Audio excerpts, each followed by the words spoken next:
a rarement vu le Real Madrid déshonoré de la sorte en Ligue des Champions. Nombreux joueurs du Real demandent pardon aux fans.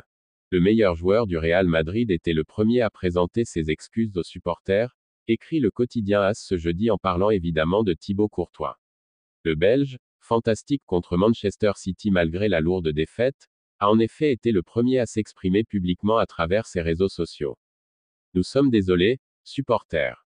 On aurait aimé atteindre une autre finale mais ça n'a pas pu être le cas. Merci à tous venus à Manchester et à tous les fans pour votre soutien. À la Madrid, a-t-il écrit peu après le match.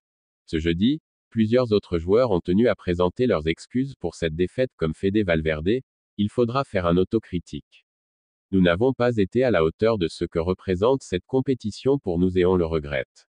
Ça nous fait mal de rester bloqué à un match de la finale avec tout ce que ça signifie pour nous. Nous sommes désolés et on espère très vite vous redonner les moments de joie que vous méritez, a-t-il écrit.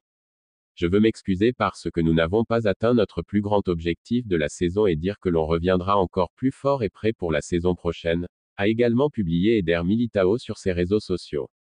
D'autres joueurs comme Kroos, Vinicius ou encore Rudiger ont également envoyé un message aux supporters pour leur signifier qu'ils reviendront plus forts. Ce n'était simplement pas une bonne soirée. Le Real Madrid reviendra se battre comme toujours, a notamment conclu Kroos. La lourde défaite du Real Madrid face à Manchester City a immédiatement placé Carlo Ancelotti sur la sellette. La décision sur son avenir serait désormais prise. Même si Carlo Ancelotti a remporté la Supercoupe d'Europe, la Coupe du Roi et a une nouvelle fois signé un gros parcours en Ligue des Champions, prendre une claque comme celle infligée par Manchester City en demi-finale retour mercredi soir, 4-0, suffit à rebattre les cartes au Real Madrid. Dès hier matin, sur fond de grands changements annoncés pendant l'été, Carlo Ancelotti s'est immédiatement retrouvé fragilité, l'équipe annonçant qu'un Florentino Pérez, face à ce type d'humiliation, était tout à fait capable de trancher dans le vif. Ancelotti n'est pas menacé. Mais visiblement, Carlo Ancelotti peut être rassuré. Comme il l'a assuré mercredi soir après la déroute, il reste plus que jamais à la tête du projet madrilène. Selon Marca, la direction de la Maison Blanche accorde une totale confiance au mister italien, estimant qu'Ancelotti est le maître d'œuvre, le plus à même d'assurer la transition actuelle du Real entre ancien taulier et jeune garde prometteur. Ancelotti est d'ailleurs attendu au tournant sur ce sujet, le rôle du coach étant de leur accorder de plus en plus de place dans la rotation pour en faire les références mondiales des années à venir. Par ailleurs, Marca assure qu'il ne faut pas s'attendre à une révolution cet été, avec un effectif assez stable et peut-être à 4 retouches durant le mercato. La lourde défaite du Real Madrid infligée par Manchester City mercredi soir risque de laisser des traces. Antonio Rudiger serait très remonté contre Carlo Ancelotti. On n'a pas encore fini d'entendre parler de cette terrible demi-finale retour de Ligue des Champions du côté du Real Madrid. Humiliés par Manchester City à l'Etihad, 4-0, les merengues ont été éliminés aux portes de la finale. Antonio Rudiger est particulièrement touché après cette élimination. Le joueur allemand, qui a assisté à la défaite en tant que remplaçant dans un premier temps, n'a pas compris les choix de Carlo Ancelotti. Antonio Rudiger est furieux. Pourtant titulaire au match aller, 1-1, et plutôt performant face à Erling Haaland, l'ancien défenseur de Chelsea n'a pas été aligné au match retour. C'est Eder Militao qui lui a été préféré en défense pour accompagner David Alaba. Rudiger, lui, n'a dû se contenter que d'une demi-heure en seconde période. Un choix que beaucoup n'ont pas compris, et Rudiger le premier. Selon le Daily Mail et Defensa Central, l'Allemand est très remonté contre son entraîneur, qui avait de plus laissé planer le doute avant la confrontation à Manchester. Quoi qu'il en soit, nombreux sont les joueurs madrilènes qui ont paru frustrés après la rencontre. Le temps semble être le seul remède pour se remettre d'une telle claque. Javier Tebas, président de la Liga, est toujours très cash dans ses interventions et cette fois-ci n'a pas fait exception. Le président de la Liga a participé au podcast de gestion sportive Folia Seca et a analysé la situation actuelle de la compétition, défendu le pacte avec CVC et laissé un nouveau message à Florentino et au Real Madrid.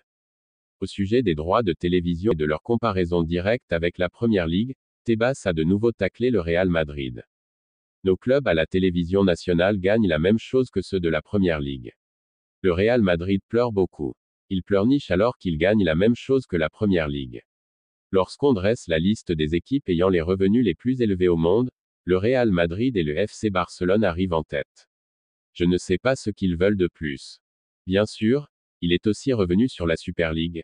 Je connais le président du Real depuis de nombreuses années, j'ai eu beaucoup de réunions avec lui et je sais ce qu'il pense du football espagnol et européen. Il pense que le Real Madrid n'a plus besoin d'aller jouer dans certains terrains en Espagne, se demande pourquoi il devrait aller jouer dans une ville de 40 000 habitants, il veut jouer dans une grande ligue et l'excuse pour pouvoir partir est que la Liga est très faible et qu'elle ne génère pas assez d'argent pour soutenir les grands clubs. A-t-il déclaré. Du côté de l'Espagne, on s'interroge aujourd'hui sur l'avenir de Luka Modric au Real Madrid. Une humiliation qui pourrait laisser des traces. Balayé mercredi soir par Manchester City en demi-finale retour de la Ligue des Champions, le Real Madrid ne conservera pas son trophée et devra attendre pour aller chercher la 15e C1 de son histoire. Plus que l'élimination, c'est surtout l'ampleur de la défaite à l'Etihad Stadium qui fait grincer des dents de l'autre côté des Pyrénées. Avec notamment la faillite des cadres historiques que sont Karim Benzema, Luka Modric et Toni Kroos. Si le premier nommé a pris cher pour son comportement, le deuxième aurait néanmoins joué sous infiltration à en croire les informations de Marcos de la Rocha. Josep Pedrerol a quant à lui jeté un froid sur l'avenir de l'international croate. Le célèbre présentateur de l'émission El Chiringuito, réputé pour être très proche de Florentino Pérez a en effet expliqué que le 14 avril dernier, la prolongation du milieu de terrain de 37 ans était bouclée mais que depuis rien n'a été signé. Pire, il explique que l'Arabie Saoudite reste très attentive à la situation du vice-champion du monde 2018.